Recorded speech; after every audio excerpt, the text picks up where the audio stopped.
According to a Rockstar Games developer, a Grand Theft Auto movie starring Eminem was pitched to Rockstar Games 20 years ago, but the company told Slim Shady to please sit down. Fast forward to 2022, there are 2 Sonic the Hedgehog movies, but there's no sign of a GTA movie. So in the video, we're going to discuss Eminem's GTA film and list down the worst movies based on video games. So sit back and relax. Starting off with how we got to know about the rejected pitch. It's crazy that it took 20 years for this story to come out, but it did, thanks to Bugsy Malone's Grandest Game, a BBC podcast hosted by the rapper. And in the most recent episode, game designer Kirk Ewing, who made the game State of Emergency, told the story behind the movie that was being planned. He knows about it because he's good friends with Sam and Dan Houser, the founders of Rockstar, for those of you who are wondering. As Rockstar released State of Emergency, Kirk knew what happened from first-hand experience. After Grand Theft Auto 3 came out in 2001 and was a huge success, Rockstar thought about making a movie based on the game. Ewing said that an unnamed producer talked to them about making a movie, and having Tony Scott and Eminem on board was likely appealing to the producer. But the Housers didn't like the idea. Ewing didn't say why, but he said they thought the video game franchise would be bigger than any movie, and the Housers were right. Ever since the first Grand Theft Auto came out on the PlayStation 1 in 1997, it has become a billion-dollar franchise. The games in the series have sold more than 370 million copies, making it the 5th best-selling video game franchise of all time. We're not surprised. Followed by, so why did the Houser brothers reject the idea? Well, we think Rockstar Games thought about protecting its video game brand at the time. Eminem was already a well-known rapper in 2001, but 8 Mile wasn't out yet, and he hadn't proven himself anywhere else besides a concert stage. Even more, Mortal Kombat Annihilation and Jean-Claude Van Damme's Street Fighter both bombed in the years before this point, so Rockstar probably didn't want to ruin a successful brand with a bad movie. Also,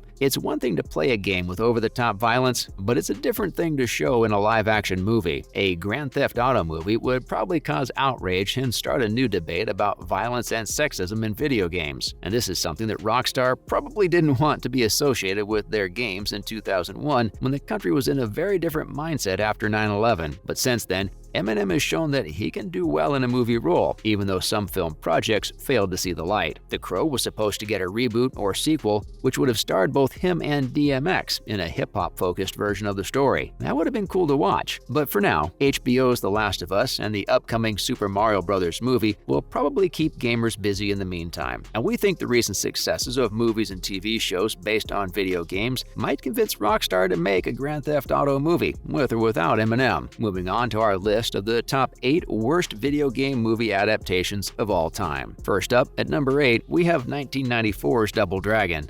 2007, when video game movies and post-apocalyptic Los Angeles were just getting started. In this F-fest of a movie, we saw Scott Wolf, Mark Dacascos, and Alyssa Milano go through it without karate chopping themselves. They didn't really change the story of the arcade series, but it turned into a bunch of stupid things that even the worst cartoons don't have. Also, the bad guy, Koga Shuko, had no reason to want half of an old talisman that the 2 brothers found at the beginning. But fair enough, Double Dragon was made on a tight budget of $7.8 million, so it's not surprising that it only made $4.2 million at the box office. Next, at number 7, 1993's Super Mario Bros. Before Uwe Boll started making movies based on video games, Bob Hoskins and John Leguizamo were infamously known as the iconic Plumber Brothers. When the movie starts, there isn't much color on the screen, which is the first thing that doesn't feel right. It's a gray color scheme, which makes sense for a movie that takes place in a dystopian future where the lizard conspiracy has come true. Due to lack of money, a version of Super Mario Bros. That was more like a fairy tale was put on hold. The movie also didn't do well financially, as it cost $48 million to make, but only made $38.9 million at the box office. We're hoping for better things from next year's Mario adaptation, though. What's more, at number 6, we have Resident Evil 2002 to 2016. It's safe to say that over the course of 14 years and 6 movies, the Resident Evil movie series has stayed true to its source material, but even though it has some spice for an action horror movie and a movie based on a terrible horror game, it's nothing like the original. One big problem is that the main character in the movie is made up and has never been in any of the games. Later movies in the series do try to fix this by following the story more loosely, but it simply doesn't work out. Still, it seems like a lot of people were very excited about the movie version, as the first film cost $33 million to make and it made $102.4 million at the box office, and the most recent Resident Evil came out in 2016, making $312.2 million around the world on a small budget of $40 million.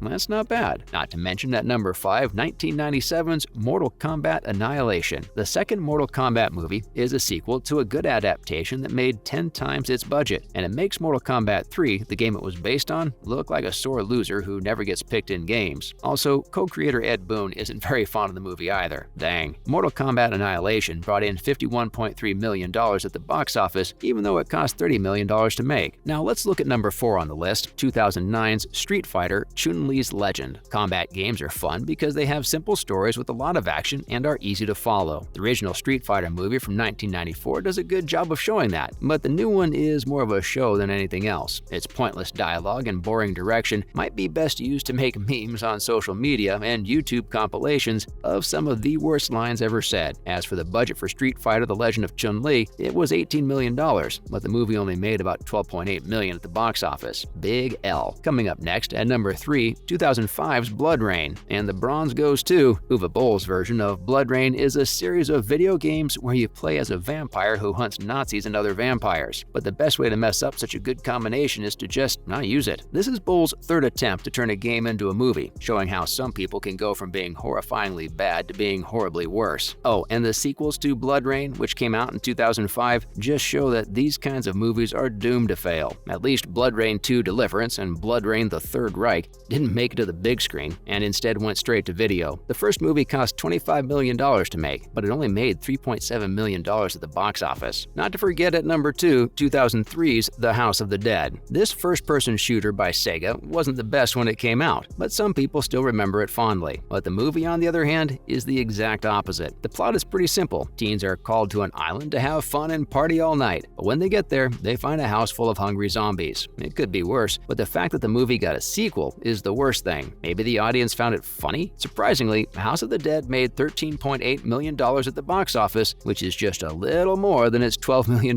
budget. Lastly, at number 1 we have 2005's Alone in the Dark. As we already mentioned, Uwe Boll is known for making bad movies, and this is his second attempt to make a movie out of a video game. The thing is, it's a bad adaptation of a bad game, and many people think it's the worst game ever. In fact, the story, the dialogue, the special effects, and Tara Reid's acting were all so bad that the movie is on almost every list of the worst movies ever made. This action horror movie was supposed to put the audience in the shoes of paranormal investigators fighting a supernatural threat, but instead it ended up being like the butt of a joke that didn't exist and turned into a joke. And even though it cost $20 million to make, it's not surprising that Alone in the Dark only made $12.7 million at the box office. That's all for this video. What are your thoughts on this list? Do you still want to see a GTA movie starring Eminem? Let us know in the comments below. Don't forget to like this video and subscribe to our channel for more exciting content in the future. Thanks for watching. See you next time.